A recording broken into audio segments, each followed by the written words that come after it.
할렐루야. 옆 사람과 한번 인사합시다. 3일 저녁 기도회 승리하셨습니다.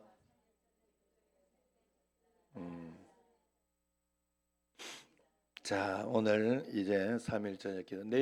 내일 새벽까지는 쉬는 거예요. 그래서 올 저녁에도 기도 더 하시고 가실 분들은 기도 더 하시고 가시고 그렇게 하는 게 맞겠죠.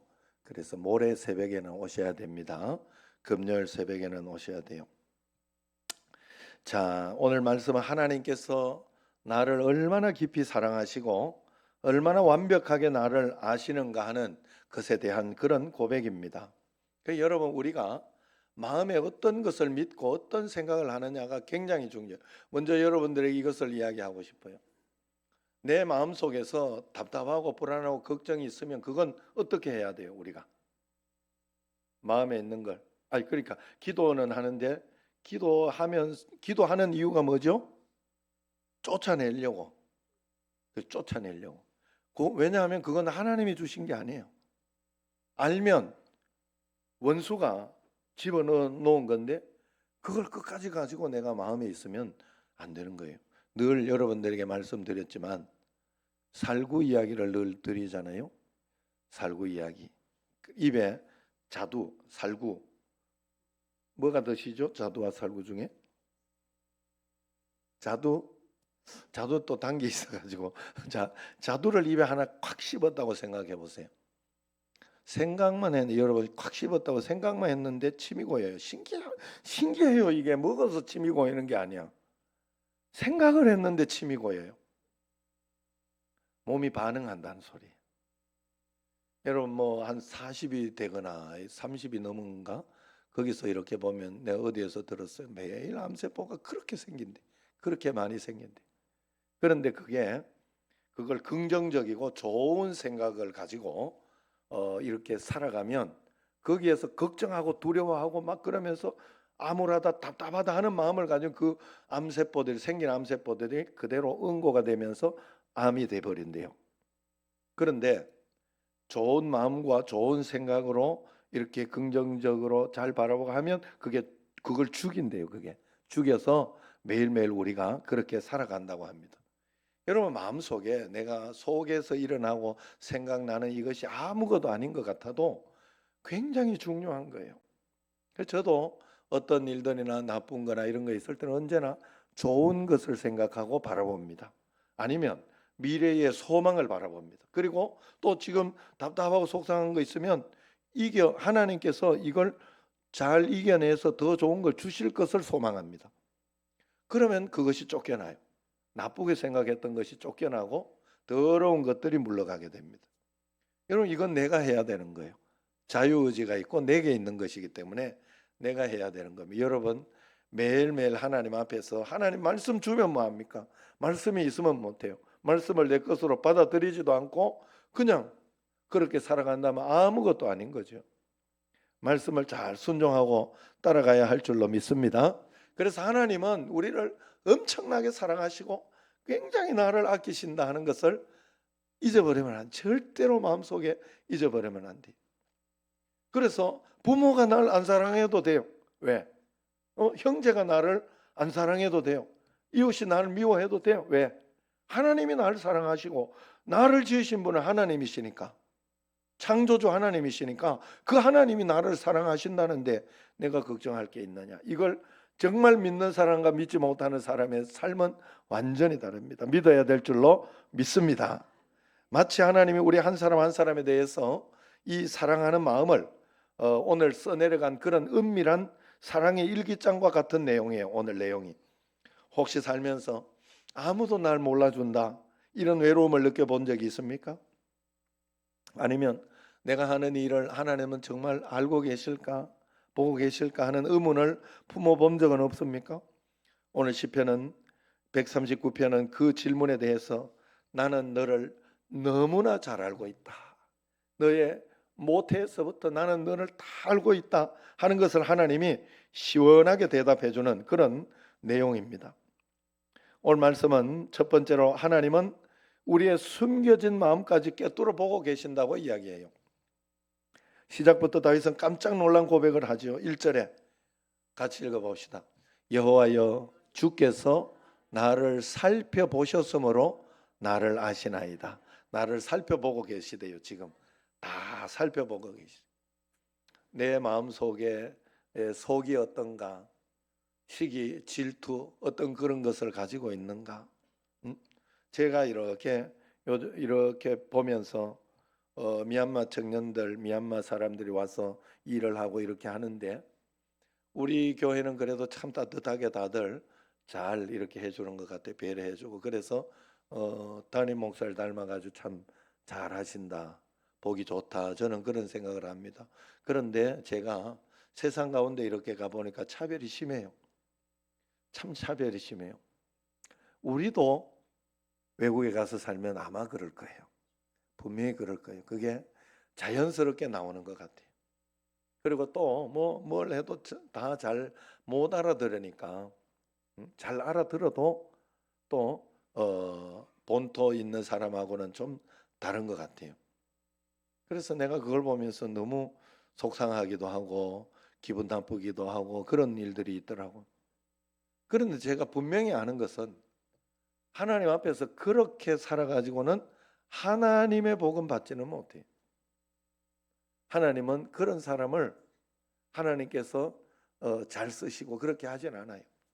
그리고 우리는 그걸 분명히 알고 하나님을 아는 믿음 가운데에서 여러분들이 꼭 하나님이 나를 다 보고 계시고 지금 이 순간 이것 다 살펴보고 내가 억울하다, 하나님께 이야기하시면 돼요. 하나님께 기도하시면 돼요. 다른 데 하실 필요가 없어요. 그래야 가장 정확하게 하나님이 피드백을 해주시고 나에게 보상을 해주시는 거예요. 혹시 보상이 안 되고 잘못되면 나도 뭔가 잘못한 게 많아서 그래요. 그러니까 여러분 그걸 그냥 인정하고 받아들이면 돼요. 그렇게 하나님께 한 걸음 한 걸음 하며 받아들이면 돼요. 하나님은 우리의 숨겨진 마음까지 다 꿰뚫고 계셔. 살펴보셨다 하지 않습니까? 어떻게 살펴보셨냐? 2절에 4절까지 보면 첫 번째는 앉고 일어서는 것까지 다 아신다 그랬어요. 주께서 2절 시작. 주께서 내가 앉고 일어섬을 아시고 멀리서도 나의 생각을 밝히 아시오며 나의 모든 길과 내가 눕는 것을 살펴보셨으므로 나의 모든 행위를 익히 아시오니 여호와여 내 혀의 말을 알지 못하는 것이 하나도 없으니. 말 하나 가지고도 사람이 서운하고 말도 그 뉘앙스 하나 가지고 사람이 굉장히 기분 나쁘면서 막 그렇게 하는 게 인간이에요. 인간이 그래요. 하나님은 다 아시는 거예요. 그러니까 하나님이 내가 억울하다 싶으면 하나님께 토로하고 기도하면 됩니다. 다윗은 하나님이 무엇을 아시는 구체적으로 말을 하고 있죠. 우리의 안고 일어섬, 우리의 모든 행동을 이야기합니다. 우리가 멀리 있을 때조차 우리 생각, 우리의 동기, 의도 이런 걸 다 아신다는 거예요. 또 우리에게 모든 길과 눕는 것을 잊게 한다. 우리 일상과 휴식을 안다는 거죠. 내가 하는 말을 알지 못하는 것이 하나도 없다는 거예요. 그러므로 하나님은 우리가 숨기고 싶은 죄와 위선도 다 알고 계십니다. 그러므로 하나님 앞에서 우리는 가면을 벗고 정직해야 돼요. 하나님 앞에 정직함을 배우지 못하면 하나님을 결코 만나지 못합니다. 여러분, 하나님은 하나님의 기적을 내가 왜 못 볼까? 그 기적은요, 골방에서 나와요. 반드시 그래요. 정직하게 믿음으로 하나님 앞에서 가다가 보면 하나님은 반드시 갚아주시고 건져주시는 걸 보게 됩니다. 그래서 믿는 사람은 걱정하지 않고 두려워하지 않습니다. 언제나 하나님이 좋은 것으로 우리에게 인도해 주시기 때문에 그래요. 그래서 여러분, 우리는 하나님 앞에서 정직하게 나아가야 돼요. 이것은 우리로 하여금 큰 위로를 주는 것이에요. 아무도 내 마음을 몰라줄 때, 나를 오해할 때, 나를 완벽하게 이해하고 공감해 주시는, 복 주시는 하나님이 계신 것이 얼마나 큰 위로가 됩니까? 주님이 다 알고 계시니까 나는 믿고 따라가면 됩니다. 그리고 하나님 앞에 내가 하기 싫은 것도, 내가 어떻게 하는 것도 양심적으로 따라가면 됩니다. 하나님 앞에서. 그러면서 나아갑니다. 두 번째는 하나님은 우리가 어디에 있든지 함께 계신다 그랬어요. 7절에서 12절까지. 하나님이 우리가 피해 도망칠 수 있는 곳은 단 한 군데도 없다라고 표현합니다. 7절 시작. 내가 주의 영을 떠나 어디로 가며 주의 앞에서 어디로 피하리까? 내가 하늘에 올라갈지라도 거기 계시며 수월에 내 자리를 펼지라도 거기 계시나이다. 자, 하늘에서 스올까지를 이야기하죠. 가장 높은 곳에서 가장 낮은 곳까지 하나님은 다 살펴보고 계시다. 여러분, 정말 우리는 얼마나 하나님을 안 믿는지 몰라요. 무슨 말인가 하면 하나님은 우주를 창조하셨다고 믿고는 있는데 안 믿는 거예요. 왜냐하면 우주를 창조하셔서 이걸 다스리려고 하면 우주가 얼마나 큽니까 이게. 아이고, 여기에 여기 지금 우리가 있는 것을 은하계라고, 태양계만 해도 말로 할 수가 없는데 그거에만 몇십만 배 되는 게 은하계 아니에요. 은하계. 이게 한두 개가 있는 게 아니잖아요. 이걸 하나님 다스리고 있다는 걸 믿고 있지 않나요, 우리는? 그런데 내 삶의 정작 내 삶의 실제적인 문제는 안 믿는다는 거예요, 하나님은. 그만큼 못 믿고 두려워하고 걱정하고 그러면서 살고 있다는 거예요. 안 믿고 있는 거예요. 그 우리는 믿음을 키워야 돼요, 주님 앞에서. 하나님은 우리 하늘에서 스올까지 다 보고 계시다. 다윗은 인간이 갈 수 있는 가장 극한의 장소로 예를 들어서 가장 높은 성공의 자리, 하늘에 올라갈지라도, 가장 높은 성공의 자리에 있을지라도, 스올에 내 자리를 펼지라도, 가장 깊은 절망과 죽음의 그림자 속에 있을지라도, 이런 뜻입니다. 그런데 오늘 말씀 가운데 11절 12절을 보면 재미있는 표현이 나와요. 내가 혹시 말하기를 흑암이 반드시 나를 덮고 나를 두른 빛은 밤이 되리라 할지라도 주에게는 흑암이 숨기지 못하며 밤이 낮과 같이 비추이나니 주에게는 뭐라고요? 흑암과 빛이 같음이니이다. 그렇죠. 하나님은 흑암과 빛을 다 보고 계신 거예요. 사람들은 흔히 어둠을, 죄를 숨기는 장소로 이용하려고 합니다. 그러나 하나님께서는 빛과 어둠을 창조하신 분이기 때문에 흑암은 하나님 앞에서 아무것도 숨길 수가 없습니다. 하나님께서는 우리의 죄와 부끄러움을 샅샅이 보시는 분이기도 하지만은 그분의 지식은 동시에 우리의 가장 깊은 고독과 절망 속에서도 우리와 함께 계시는 임마누엘의 사랑을 확증해 주고 있다는 것이에요. 우리가 죄를 짓거나 너무 괴로워서 빛을 보지 못하고 어둠 속에 숨고 있을 때가 있습니다. 하지만 하나님께서는 어둠 자체가 빛과 같은 거예요. 이 말씀은 우리에게 결코 혼자가 아니라는 강력한 위로를 주는 것입니다. 지금 혹시 외롭다거나 고립되었다거나 그렇게 느끼는 사람이 있습니까? 하나님이 함께 계신 거예요. 우리가 어디 있든지 하나님의 손이 우리를 붙들고 있고 우리가 도망치는 모든 곳이 사실은 하나님의 품 안이라는 사실입니다. 세 번째로 이제 마지막으로 하나님은 우리를 하나님의 목적대로 지으셨다. 우리에게는 사명이 있고 우리에게는 분명히 부르신 이유가 있다는 거예요. 그저 저절로 어떻게 그렇게 태어난 인생이 아니라는 겁니다. 하나님의 전지하심과 무소부재하심이 자신을 만드신 창조주의 능력에서 비롯됨을 깨닫게 되는 것이죠. 다윗은. 그래서 13절 14절에 보세요. 시작. 주께서 내 내장을 지으시며 나의 모태에서 나를 만드셨나이다. 내가 주께 감사하오면 나를 지으심이 심히 기묘하심이라. 주께서 하시는 일이 기이함을 내 영혼이 잘 아시나이다. 옛날에는 이걸 신묘막측하다 그래서 신묘막측. 우리를 지은 게 참 신묘막측하다. 기가 막힌다. 이렇게. 여러분 정말 기가 막힙니다. 의사가 되어서 이렇게 몸의 신체의 신비 이런 것들을 배우고 그렇게 할 때 기가 막힌다 그래요. 우리는 하나님이 기묘하게 지은 걸작인 줄로 압니다. 그래서 심히 기묘하게 놀랍도록 복잡하고 멋지게라는 뜻입니다. 다윗은 어머니의 모태라는 가장 은밀하고 닫힌 공간에서조차 하나님께서 자신을 지으셨다 찬양하고 인간의 생명이 시작되는 그 신비한 순간부터 하나님을 함께 하셨어요. 특히 14절에 심히 기묘하심이라 하는 고백은 경외감을 담고 있습니다. 우리의 육체와 영혼이 이토록 정교하고 놀랍게 지어진 것은 곧 우리를 만드신 창조주 하나님의 지혜가 무한하다 하는 증거입니다. 우리는 DNA 설계도 한 장 한 장을 하나님이 직접 짜맞추신 하나님의 걸작품이라는 것을 알아야 돼. 우리의 외모, 성격, 심지어 우리의 약점까지도 하나님의 오묘한 디자인 속에 들어 있습니다.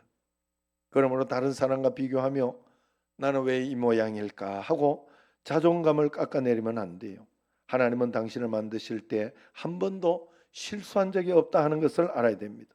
나는 우연의 산물이 아니라 목적을 가지고 설계된 세상에 단 하나뿐인 하나님의 걸작품. 우리는 하나님의 작품, 걸작품. 그런 마음으로 우리가 살아야 돼요. 이 확신이 우리의 자존감을 회복시켜 줍니다. 그래서 우리의 모든 날은, 모든 것은 하나님의 계획 속에 있어요. 내가 내 인생을 이끌고 따라가고 이렇게 내가 뭐 그렇게 살아가는 것 같이 보이지만은, 내가 계획을 가지고 살아가는 것 같지만은 그렇지 않아요. 하나님이 계획을 가지고 우리를 이끌고 있는데 내가 모르고 다른 곳으로 막 이렇게 구덩으로 막 빠지고 그렇게 하기도 하지만은, 하나님이 우리의 인생을 붙들어 주시고 역사해 주신다 하는 거예요. 그래서 여러분, 우리는 언제나 하나님께서 우리를 붙들어 주시고 인도해 주시는 것을 꼭 믿으시기를 바랍니다. 그래서 하나님의 이 말씀대로 우리가 따라가요. 16절을 보세요. 시작. 내 형질이 이루어지기 전에 주의 눈이 보셨으며 나를 위하여 정한 날이 하루도 되기 전에 주의 책에 다 기록이 되었나이다 그랬어요. 주의 책에 다 기록이 되었다. 다윗은 자신이 태어나기도 전에 자신의 모든 날이 하나님의 책에 다 기록되었다 고백하지요. 이는 곧 하나님의 섭리와 예정에 대한 선포지요. 나의 인생은 우연히 시작된 것이 아니라 하나님의 완전한 계획과 사랑 안에서 시작되었으며 그분의 선하신 뜻을 따라 하루하루 채워질 것을 확신하는 것이죠. 우리가 태어나기 전에 하나님은 우리의 인생에 대한 설계도면을 가지고 계셨어요. 우리의 모든 날이 하나님의 생명책에 기록되었습니다. 우리의 인생은 우연의 연속이 아닙니다. 이 사실은 우리가 내일을 불안해할 필요가 없다는 뜻이, 우리의 모든 어려움, 모든 기쁨이 하나님의 큰 계획과 섭리 속에 있는 거예요. 우리는 그 계획을 신뢰하며 오늘을 감사함으로 살아가면 되는 것입니다. 결론이에요. 하나님은 나를 완벽하게 하시고 어디서든지 나와 함께 계시며 나를 인도하십니다. 그러면 나는 이 땅에서 어떻게 살아야 할까? 23절, 24절을 보면 나옵니다. 23절 24절 시작. 하나님이여 나를 살피사 내 마음을 아시며 나를 시험하사 내 뜻을 아옵소서. 내게 무슨 악한 행위가 있나 보시고 나를 영원한 길로 인도하소서. 하나님이 나를 아신다는 사실에 안주하지 않고 오히려 주님, 제가 모르는 저의 잘못된 길이 있다면 보여주시옵소서 기도해야 돼. 주님이 기뻐하시는 영원한 길로 저를 인도해 주옵소서. 그렇게 꼭 기도해야 됩니다. 다윗은 이미 자신을 하나님이 완전히 아신다, 하나님이 자신을 완전히 아신다는 걸 알면서도 다시 한번 나를 살피사 내 마음을 아시며라고 간구하고 있습니다. 이것은 하나님 혹시 제가 모르는 죄를 품고 있지는 않은지, 내가 모르는 어떤 그런 제 안에 숨겨진 악은 없는지 정말로 밝혀 드러내 달라고 진실하게 주님 앞에 서 있는 거예요. 철저한 자기 성찰의 요청입니다. 왜 이런 성찰을 가질까? 이유는 한 가지. 하나님은 나를 영원한 길로 인도해 주는 중이기 때문입니다. 우리는 영원한 길로 가는 과정 속에 있습니다. 이 땅의 100년은 영원을 위한 기회임을 절대로 잊어서는 안 돼요. 그래서 그냥 살아서는 안 됩니다. 영원을 위하여 준비하며 살면 이 땅에서도 영원의 삶을 살 수 있으나, 영원을 준비하지 못하고 이 땅만 위하여 산다면은 이 땅에서도 허무하고 모든 것을 잃어버리는 삶을 살게 될 것입니다. 우리는 영원한 길로 가고 있습니다. 하나님께서 내가 그 영원한 길을 찾을 수 있도록 기도하며 나가야 돼요. 그래서 표대를 향하여 그리스도 예수 안에서 우리는 부름의 상을 위하여 달려가는 사람들인 줄로 믿으시기를 바랍니다. 매일매일 주님과 함께 부름의 상을 위하여 영원한 길로 달려가는 여러분과 저가 되기를 주의 이름으로 축원합니다. 기도하겠습니다.